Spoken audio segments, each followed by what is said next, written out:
ये कहानी चंदन नगर गांव की है, जो हरे भरे पहाड़ियों के बीच बसा हुआ था। ये नगर अपनी शांति और खुशहाली के लिए प्रसिद्ध था। गांव के बीचों बीच एक नीली झील थी, जिसके किनारे से थोड़ी दूरी पर एक पुराना बरगद का पेड़ खड़ा था।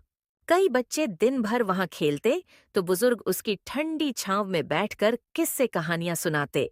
गांव की गलियों में रंग बिरंगे घर थे, जहां हर सुबह पकवानों की खुशबू फैल जाती थी। लेकिन इस शांत गांव के ठीक बाहर एक घना जंगल था, जिसे लोग काली छाया का जंगल कहते थे। ये जंगल दिन में तो हरा भरा और सुंदर दिखता, लेकिन शाम होते ही वहां से अजीब अजीब आवाजें आने लगतीं। गांव के बुजुर्ग कहते थे कि वहां रात में सफेद साया घूमता है, और कभी कभी जंगल से किसी के हंसने या रोने की आवाज आती है। कुछ लोगों का कहना था कि वहां एक पुरानी टूटी फूटी हवेली भी है, जहां कोई रहता नहीं, लेकिन रात में वहां रोशनी जलती दिखती है। गांव में एक प्राचीन रहस्य भी प्रचलित था। कहा जाता था कि जंगल के बीचों बीच एक गहरी गुफा छिपी हुई है, जिसे गांव के बुजुर्ग मायावी गुफा कहते थे। यह कोई साधारण गुफा नहीं थी। बुजुर्गों के अनुसार जो कोई भी इसमें घुसता, वह या तो रास्ता भूल जाता या फिर वापस ही नहीं आता। कहानी के अनुसार सैकड़ों साल पहले यहाँ एक राजा का महल था। जब दुश्मनों ने हमला किया, तो राजा ने अपना अनमोल खजाना इसी मायावी गुफा में छुपा दिया, और उसकी रक्षा के लिए एक जादुई शक्ति छोड़ गया। जिसने भी खजाने को ढूंढने की कोशिश की, उसे माया जाल में फंसा दिया गया। चंदन नगर में मोहन नाम का एक किसान रहता था, जिसके परिवार में उसकी पत्नी लीला और बेटा किशन थे। मोहन एक साधारण किसान था। उसके पास एक छोटी सी जमीन थी, जिस पर वो खेती करके अपने परिवार का पेट पालता और घर का खर्च चलाता था। लेकिन पिछले कुछ सालों से गांव में सूखा पड़ने के कारण उसकी फसल ठीक से नहीं हो रही थी, और इसी बीच उसकी पत्नी की तबीयत खराब हो जाती है, जिस कारण मोहन अपनी पत्नी के इलाज और अपने घर के खर्च के लिए नगर के एक नामी सेठ धनश्याम के पास से कुछ पैसे उधार ले लेता है। देखते देखते उधार लिए मोहन को साल भर बीत जाता है, इसलिए अपने पैसे लेने सेठ मोहन के घर आता है। सेठ जब मोहन के घर आता है, उस वक्त मोहन अपने बेटे किशन के साथ बैठकर बातें कर रहा होता है, और जब वो सेठ को देखता है, तो उसे देखकर वो खड़ा हो जाता है। सेठ जी, आप अचानक मेरे घर, क्या हुआ, कोई काम था क्या? नहीं मोहन, कोई काम नहीं था। बस अपने पैसों के बारे में पूछने आया था। क्या हुआ, कब दे रहा है मेरे पैसे? अब तो पैसे लेकर तुझे साल भर से ज्यादा हो चुका है। कहीं तू मेरे पैसों के बारे में भूल तो नहीं गया है? सेठ से पैसों का सुनकर मोहन परेशान हो जाता है। नहीं सेठ जी, मैं आपके पैसों के बारे में कैसे भूल सकता हूँ। उन्हीं पैसों से तो मेरे पत्नी का इलाज हुआ था। हाँ, तो कब लौट आ रहा है मेरे पैसे? सेठ जी, अब आपसे झूठ बोलकर मैं क्या करूंगा, पर मेरे पास अभी तो पैसे नहीं है, पर मैं पूरी कोशिश करूंगा कि जल्द से जल्द आपके पैसे लौटा सकूं। मोहन की ये बात सुनकर सेठ तो बहुत भड़क जाता है। क्या कहा, तेरे पास पैसे नहीं हैं? और जब तू साल भर में मेरे पैसे नहीं लौटा पाया, तो अब कहां से लाएगा? सेठ जी, मुझे बस कुछ समय और दीजिए, मैं कहीं से कोई इंतजाम करके आपके पैसे लौटा दूंगा। मोहन की ऐसी बातें सुनकर सेठ मोहन को बहुत खरी खोटी सुनाने लगता है, और जब सेठ मोहन को भला बुरा बोल रहा था, उस वक्त उसका बेटा भी ये सारी बातें सुन रहा था। कुछ समय मोहन को चिल्लाने के बाद सेठ वहां से चला जाता है। उसके जाने के बाद मोहन का बेटा उससे कहता है, बाबा, क्या हम हमेशा गरीब ही रहेंगे? माँ की तबीयत भी ठीक नहीं रहती है, और अब सेठ भी अपने पैसों के लिए हमारे सिर पर चढ़ गए हैं। बेटा, मैं पूरी कोशिश कर रहा हूं, लेकिन हालात हमारे पक्ष में नहीं है। भगवान ने चाहा तो सब ठीक हो जाएगा। लेकिन बाबा, कब तक? मैं कुछ करना चाहता हूँ, ताकि हमारी परेशानियां दूर हो सकें। किशन बचपन से ही बहुत जिज्ञासु और साहसी था। गांव के बुजुर्गों से उसने कई बार मायावी गुफा के बारे में सुना था। उसे याद आया कि लोग कहते थे, जो भी उस गुफा में गया, वो या तो खो गया या फिर लौटकर नहीं आया। लेकिन अगर कोई उस रहस्यमयी गुफा का रहस्य सुलझा ले, तो वहां छुपा खजाना उसे मिल सकता है। बाबा, मैं बचपन से गांव के पास जो जंगल है उसके बारे में बहुत कुछ सुनता आ रहा हूँ। कोई कहता है वहां नरभक्षी रहते हैं, कोई कहता है वहां भूतों का बसेरा है, तो कोई कहता है वहां कोई मायावी गुफा है जिसमें बहुत सारा खजाना है। तो क्यों ना पिताजी हम लोग वहां चलते हैं और उस खजाने को पा लेते हैं। फिर हम लोग भी सेठ की तरह अमीर बन जाएंगे और फिर आप सेठ से लिए कर्ज को भी चुका देना। किशन के मुंह से मायावी गुफा की बात सुनकर मोहन बहुत चौंक जाता है। बेटा, तुमने आज कह दिया है, लेकिन याद रखना, कभी भी जीवन में उस मायावी गुफा में जाने और उसके खजाने को ढूंढने की बात मत करना। तुम्हें अभी पता नहीं है, मैं जब छोटा था ना, तब से मेरे पिताजी मतलब तुम्हारे दादाजी भी मुझे उस मायावी गुफा में जाने से मना करते थे। वहां जाना मतलब अपनी मौत को निश्चित करना, समझे तुम? लेकिन पिताजी, जब सेठ जी आपको बेइज्जत करते हैं तो मुझे बिल्कुल भी अच्छा नहीं लगता है। मुझे लगता है कि मैं उस जंगल में जाऊं और वहां से खजाना लेकर आऊं और उस खजाने की मदद से सेठ जी को उनके कर्ज के पैसे लौटा दूं, ताकि वो आपको फिर से कभी बेइज्जत ना कर सके। बेटा, मैं तुम्हारे भावनाओं का सम्मान करता हूं, लेकिन बेटा, मेरे लिए तुम भी कोई खजाने से कम नहीं हो। अगर तुम मेरे पास हो तो मेरे पास सब कुछ है, और अगर तुम नहीं तो मेरे पास सब कुछ होने के बावजूद भी कुछ भी नहीं है। जब मुझे पता है कि उस गुफा में क्या है, तो मैं तुम्हें कैसे मौत के मुंह में ढकल दूं। इसलिए खबरदार, जो तुमने आज के बाद उस गुफा में जाने की भी सोची। मोहन की बात सुनकर किशन को बहुत बुरा लगता है और वो समझ जाता है कि उसके पिता सही कह रहे हैं। इसलिए वो अपना विचार छोड़ देता है। देखते देखते कुछ समय और बीत जाता है और अभी भी मोहन के पास इतने पैसे नहीं हो पाते हैं जिससे वो सेठ धनश्याम का कर्ज चुका सके। इस बीच सेठ धनश्याम फिर से अपने कर्ज के पैसे लेने मोहन के घर पहुंच जाता है। मोहन, ओ मोहन, कहाँ छुप कर बैठा है मेरे पैसे खाकर? बाहर निकल और मेरे पैसे मुझे वापस कर, नहीं तो तेरे साथ अच्छा नहीं होगा मोहन। सेठ धनश्याम के इतने जोर से चिल्लाने के कारण लीला अपने घर से बाहर निकलकर आ जाती है और बाहर आकर उसने देखा कि सेठ धनश्याम बहुत गुस्से में था। क्या हुआ सेठ जी? आप यूं इस तरह गुस्से में क्यों हो? क्या हुआ है आपको? ये बात मुझसे नहीं, अपने पति से पूछो। उसने मुझसे तुम्हारी बीमारी का बहाना करके पैसे लिए थे और उसने मुझसे कहा था कि मैं साल भर में पैसे लौटा दूंगा। लेकिन अब साल बीते महीना होने वाला है, पर मेरे पैसों का कुछ भी अता पता नहीं है। सेठ जी, उन्होंने बहाना नहीं बनाया था। मेरी तबीयत सच में खराब हो गई थी और अभी हमारी स्थिति सही नहीं है।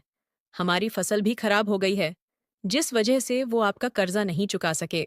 मैं ये सब नहीं जानता, मुझे तो मेरे पैसे चाहिए। इसलिए उससे कहना जल्द से जल्द मेरे पैसे लौटा दे, नहीं तो तुम्हें अपना ये घर मेरे नाम करके छोड़कर जाना होगा। सेठ धनश्याम लीला को खरी खोटी सुनाकर वहां से चला जाता है।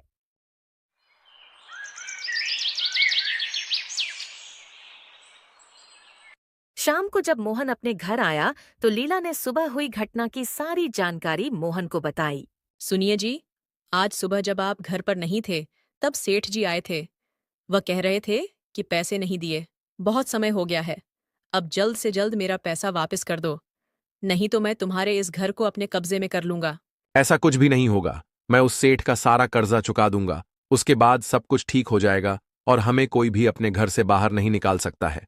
मोहन के पास एक पुरानी बैलगाड़ी थी जिसे वो बेचना नहीं चाहता था क्योंकि वो उसके पिताजी की निशानी थी। लेकिन अब हालात इतने खराब हो गए थे कि उसे बैलगाड़ी बेचने का विचार करना पड़ा। आखिर वो करता भी क्या। गांव के सेठ धनश्याम, जो बहुत ही चालाक और निर्दयी थे, मोहन के कर्ज को और बढ़ाने की धमकी दे रहे थे। क्या हुआ जी, आपने कुछ सोचा कि नहीं? आप किस तरह से उस सेठ का कर्जा चुकाएंगे? अन्यथा आपको तो पता ही है हमारे साथ क्या होगा। तुम चिंता मत करो भाग्यवान, मैं शहर जाकर हमारे पास रखी हुई बैलगाड़ी को बेचकर आता हूं। उसके बाद जो पैसे मिलेंगे, हम उन पैसों को सेठ जी को दे देंगे और अपना कर्जा चुका देंगे। ये आप क्या कह रहे हो जी? वो बैलगाड़ी तो आपके पिताजी की आखिरी निशानी है, और आप उस आखिरी निशानी को भी बेच देंगे, तो फिर उसके बाद आपको बुरा नहीं लगेगा क्या? लगने दो बुरा, लेकिन इससे ज्यादा तो बुरा नहीं लगेगा ना कि हम लोग अपने घर से बाहर निकल जाएं।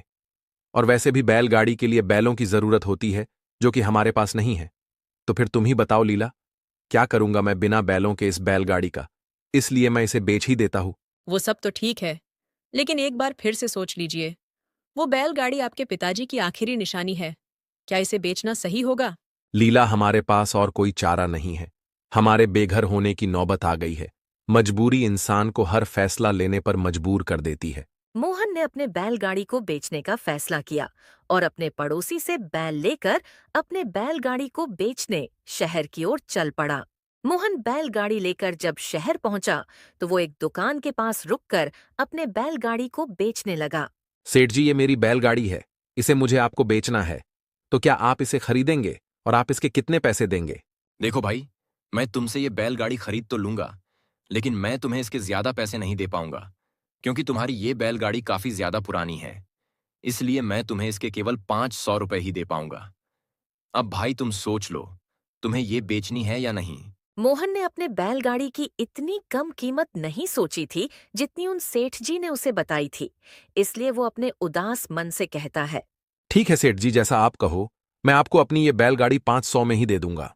मोहन ने अपनी बैलगाड़ी उस दुकानदार को केवल 500 में ही बेच दी, लेकिन जो पैसे उसे मिले वो पैसे उसके कर्ज चुकाने और घर चलाने के लिए बहुत कम थे। लेकिन उसे जितने पैसे मिले वो उन पैसों को लेकर वापस अपने गांव लौट आया। वापस अपने गांव लौटने के बाद मोहन सबसे पहले सेठ धनश्याम के पास गया। सेठ जी, ये रहे आपके 500 रुपए, अभी आप इन्हें रख लीजिए, उसके बाद आपके बचे हुए 500 रुपए भी दे दूंगा जल्द ही। तुम क्या कह रहे हो? तुम होश में तो हो ना? मैं क्या यहाँ भलाई करने के लिए बैठा हूँ? क्या मैं तुम्हें पैसे यूं ही दे दूंगा? मैंने जो पैसे तुम्हें दिए थे वो मैंने तुम्हें ब्याज पर दिए थे, समझे तुम? और अभी जो तुमने 500 रुपए दिए हैं वो तो सिर्फ साल भर का ब्याज है। अब तुम मुझे ये बताओ कि तुम मेरे नकद पैसे कब दे रहे हो? सेठ जी, ये आप क्या कह रहे हैं? मैंने जैसे तैसे करके ये पैसे इकट्ठा किए थे और आपने इन्हें ब्याज के रूप में रख लिए। अब सेठ जी आप ही बताइए, मैं इतने कम समय में कहां से लाऊंगा 1000 रुपए? सेठ जी, आप मुझ पर थोड़ा तो रहम कीजिए। जब तुम लोग पैसे चुका नहीं सकते हो तो कर्ज लेते ही क्यों हो? जब कर्ज चाहिए था तब तो पैसे मांगने चले आते हो, और जब पैसे लौटाने की बारी आई तो बहाने बनाने लगे हो। कान खोलकर सुन लो, मोहन, मुझे मेरे पैसे जल्द ही लौटा देना, नहीं तो तुम्हारे लिए अच्छा नहीं होगा। तुम तो जानते ही हो ना कि राजा जी के साथ मेरा उठना बैठना है। सेठ धनश्याम से बेइज्जत होकर मोहन अपने घर की ओर चल पड़ा। जब मोहन अपने घर लौटा तब उसकी पत्नी लीला ने उससे कहा। क्या हुआ जी? क्या हमें बैलगाड़ी के अच्छे दाम मिले हैं? और क्या आप उस सेठ का कर्जा चुका आए? लीला की इतनी बात सुनकर मोहन की आंखों में आंसू आ गए और वो रोने लगा और उसने रोते रोते लीला से कहा। मैंने अपनी सबसे प्यारी चीज बेच दी और मुझे उसके बदले इतने भी पैसे नहीं मिले कि मैं उसे बेचने के बाद भी अपना कर्ज चुका सकूं। जब मैं सेठ जी के पास गया तो मैंने उन्हें 500 रुपए दिए जो मुझे बैलगाड़ी बेचने के बाद मिले थे, लेकिन उस सेठ धनश्याम ने उन पैसों को भी रख लिया और मुझे बहुत बेइज्जत भी किया और मुझसे कहा कि जो तुमने मुझसे पैसे लिए थे ये 500 रुपए उसके ब्याज है और जल्दी से मेरे पैसे नहीं चुकाए तो अच्छा नहीं होगा। जब मोहन और लीला आपस में बातें कर रहे होते हैं तब बगल वाले कमरे में मौजूद किशन भी वह सारी बातें सुन रहा होता है। अपने पिता से ऐसी बातें सुनकर किशन बहुत दुखी हो जाता है। इसी तरह कुछ समय और बीत जाता है। फिर एक दिन जब मोहन और किशन खाना खाने के लिए बैठे हुए थे। अरे सुनती हो भाग्यवान, हम लोग खाने के लिए बैठ गए हैं, अब तुम जल्दी से हम लोगों के लिए खाना ला दो। मोहन की बात सुनकर लीला रसोई घर से बाहर निकल कर आई और उसने मोहन से कहा। सुनिए जी, घर में खाने के लिए कुछ भी नहीं है, जिस वजह से मैंने खाने के लिए कुछ भी नहीं बनाया। अगर आप घर के लिए राशन ला दोगे तो मैं कुछ बना दूंगी। खाने के लिए अभी केवल 2 ही रोटी बची है, और वो भी किशन के लिए रखी है, जब वो विद्यालय जाएगा उसके लिए। मैं क्या करूं भाग्यवान, मैं कई दिनों से काम की तलाश कर रहा हूं, किंतु मुझे कोई भी किसी भी प्रकार का काम ही नहीं दे रहा है, जिसकी वजह से मैं घर का राशन नहीं ला पा रहा हूं। लेकिन ठीक है भाग्यवान, मैं आज फिर से जाता हूं और लाता हूं घर के लिए कहीं से राशन। किशन अपने माता पिता की मजबूरी को देखकर बहुत दुखी होता है और वो फैसला करता है कि आज वो दोपहर के समय उस मायावी गुफा को ढूंढने जाएगा और वहां से खजाना ढूंढ कर लाएगा। फिर दोपहर के समय किशन ऐसा ही करता है। वो बिना किसी को बताए गांव के बाहर वाले जंगल में पहुंच जाता है। कुछ देर तक चलते चलते वो बहुत थक जाता है। हे भगवान, मैं तो बहुत थक गया चलते चलते, और अब तो बहुत जोर की भूख भी लग गई है। अब मैं कोई अच्छी सी जगह देखकर पहले अपने साथ लाए रोटी खा लेता हूँ, फिर गुफा की तलाश करता हूँ। किशन खुद से बातें करते करते कुछ देर और चला ही था कि तभी उसे कुछ दूरी पर एक विशाल पेड़ दिखाई देता है। वो उस पेड़ के पास जाता है और उस पेड़ के नीचे जाकर बैठ जाता है। और खाने के लिए जैसे ही भोजन निकाल रहा होता है, तभी उसके सामने एक तेज रोशनी प्रकट होती है और उसी रोशनी से एक डरावना सा दिखने वाला राक्षस उसके सामने आया। किशन ने जैसे ही उस डरावने राक्षस को देखा, उसकी सांसें थम गईं, उसका शरीर कांपने लगा, लेकिन उसने खुद को संभाला और धीरे-धीरे पीछे हटने लगा। ठहरो बालक, तुम कौन हो और इस जंगल में क्या कर रहे हो? मैं किशन हूँ, चंदन नगर से आया हूँ। चंदन नगर से? बहुत दिनों बाद किसी को जंगल के इतने भीतर कदम रखे देखा है, लेकिन तुम यहाँ क्यों आए हो? किशन को समझ नहीं आ रहा था कि उसे सच बोलना चाहिए या नहीं, लेकिन उसने हिम्मत जुटाई और कहा, मैं मायावी गुफा की खोज में आया हूँ। सुना है वहाँ खजाना छिपा है, जिससे मैं अपने परिवार की गरीबी दूर कर सकता हूँ। किशन की बात सुनकर राक्षस जोर जोर से हंसने लगा। खजाना? बालक, तुम नहीं जानते कि जिस खजाने की तुम बात कर रहे हो वो साधारण खजाना नहीं, बल्कि एक श्रापित खजाना है। जो कोई भी उसे लेने आया है वो सदैव के लिए यहीं इसे जंगल का होके रह गया है। लेकिन ऐसा क्यों? बुजुर्ग कहते हैं कि वह खजाना राजा का था। सच कहा, वह खजाना राजा का था, लेकिन राजा ने उसे बचाने के लिए एक तांत्रिक की मदद से श्रापित कर दिया था। उस तांत्रिक ने खजाने की रक्षा के लिए मुझे यहां छोड़ दिया। मैं ऐसे ही किसी को भी अंदर जाने नहीं दे सकता। किशन सोच में पड़ गया, लेकिन उसकी आंखों में अभी भी उम्मीद की किरण थी। पर कोई न कोई तो उस गुफा का रहस्य सुलझा सकता होगा। क्या कोई रास्ता नहीं है जिससे मैं अंदर जा सकूं? रास्ता है, लेकिन बहुत कठिन है। अगर तुम सच में उस गुफा में जाना चाहते हो तो तुम्हें 3 पहेलियों का सही जवाब देना होगा। अगर तुम सफल हुए तो गुफा का द्वार खुलेगा, लेकिन अगर असफल हुए तो तुम भी उन लोगों की तरह गायब हो जाओगे जो पहले आए थे। किशन को थोड़ा डर लगा, लेकिन उसने अपने पिता की बेइज्जती और माँ की तकलीफ को याद किया। उसने खुद को मजबूत किया और राक्षस की आंखों में देखते हुए कहा, ठीक है, मैं तैयार हूं। पूछो अपनी पहेलियां, मैं सही उत्तर दूंगा। राक्षस ने एक गहरी और गूंजती हुई आवाज में किशन से पहली पहेली पूछी। सुनो बालक, पहली पहेली यह है, बिना पंख के उड़ता हूं, बिना मुंह के बोलता हूं, जिसके पास जाता हूं उसे ठंडा कर देता हूं। बताओ, मैं कौन हूं? किशन ने कुछ देर सोचा और फिर उसका दिमाग तेजी से चलने लगा। उसने चारों ओर देखा और अचानक हवा के झोंकों को महसूस किया। फिर वह मुस्कुराया और बोला, पहली पहेली का उत्तर है हवा। राक्षस जोर से हंसा और बोला, शाबाश, ये सही उत्तर है, लेकिन अभी 2 और पहेलियां बाकी हैं। सुनो अगली पहेली। मैं जितना लेता हूं उतना ही बढ़ता हूं, पर जो मुझे रोक ले उसकी दुनिया उजली हो जाती है। बताओ, मैं कौन हूं? किशन इस बार तुरंत उत्तर नहीं दे पाया। उसने सोचते हुए अपने पिता के संघर्ष को याद किया। गरीबी, दुख और कठिनाइयां उसके मन में घूमने लगीं। तभी उसे एहसास हुआ कि यह पहेली किस चीज के बारे में थी। इसका उत्तर है अंधकार। राक्षस की आंखें चमकीं और वह जोर से चिल्लाया, बहुत अच्छे बालक, अब आखिरी पहेली का उत्तर दो और फिर देखो कि गुफा का रहस्य कैसे खुलता है। अब आखिरी पहेली ध्यान से सुनो।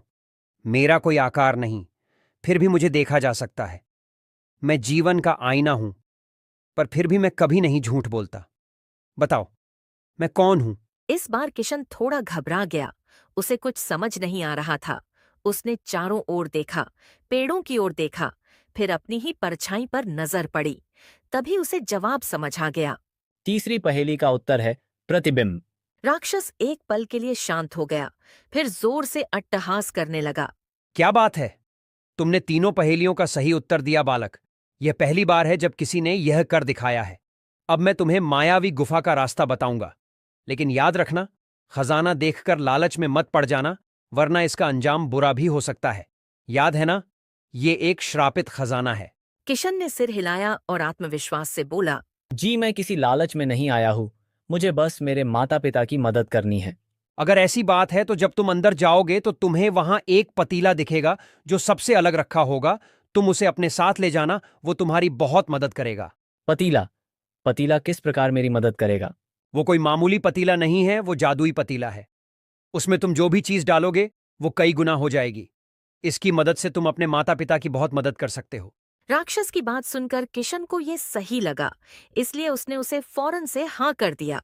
किशन के हाँ करते ही राक्षस ने अपने हाथ उठाए और जमीन पर एक मंत्र फूंका। अचानक धरती कांपने लगी और सामने पहाड़ के बीच एक छिपा हुआ रास्ता खुल गया। किशन को रास्ता दिखाने के बाद राक्षस भी वहां से गायब हो गया।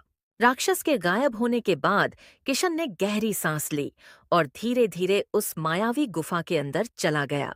किशन जब गुफा के अंदर पहुंचा तो उसने वहां बहुत सारा खजाना देखा।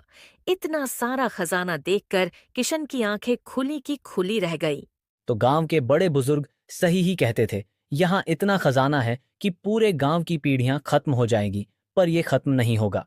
पर मुझे राक्षस की बात याद रखनी होगी, आखिर ये है तो श्रापित खजाना, कहीं इसकी वजह से कोई बड़ी परेशानी ना खड़ी हो जाए। मैं चुपचाप वो जादुई पतीला लेकर यहाँ से चला जाता हूँ। किशन वो जादुई पतीला ढूंढने लगता है, पर उसे वो कहीं नजर नहीं आ रहा था। हे भगवान, वो पतीला तो यहाँ है ही नहीं। अब मैं क्या करूं? मैं ये हीरे जवाहरात नहीं ले जा सकता, मुझे इनकी जरूरत नहीं है। मुझे किसी तरह बस वो जादुई पतीला मिल जाए। किशन के ऐसा कहते ही अचानक से वो जादुई पतीला उसके सामने आ जाता है। उस जादुई पतीले को अचानक देख किशन भी डर जाता है। सच में ये कोई बहुत बड़ी मायावी गुफा है। यहाँ कब क्या हो जाए कुछ पता नहीं।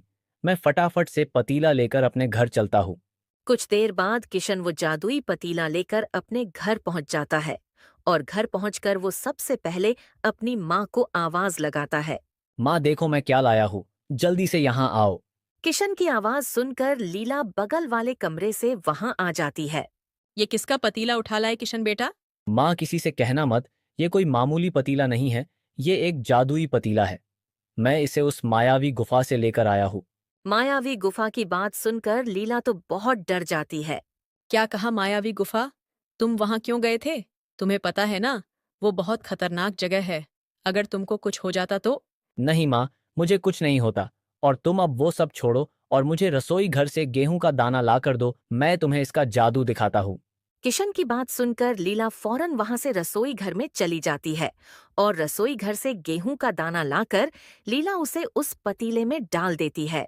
गेहूं का दाना डालने के कुछ ही देर में वो पतीला पूरी तरह से गेहूं के दानों से भर जाता है। जादुई पतीले का जादू देखकर लीला पूरी तरह से दंग रह जाती है।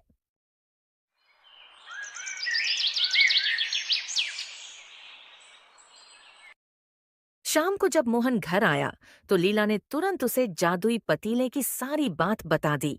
फिर क्या था, मोहन ने उस जादुई पतीले की मदद से कुछ पैसे जमा किए और ले जाकर सेठ घनश्याम को दे दिए। दोस्तों, ये कहानी हमें सिखाती है कि हिम्मत, धैर्य और समझदारी से हर समस्या का हल निकाला जा सकता है, लेकिन लालच और जल्दबाजी हमें संकट में डाल सकती है।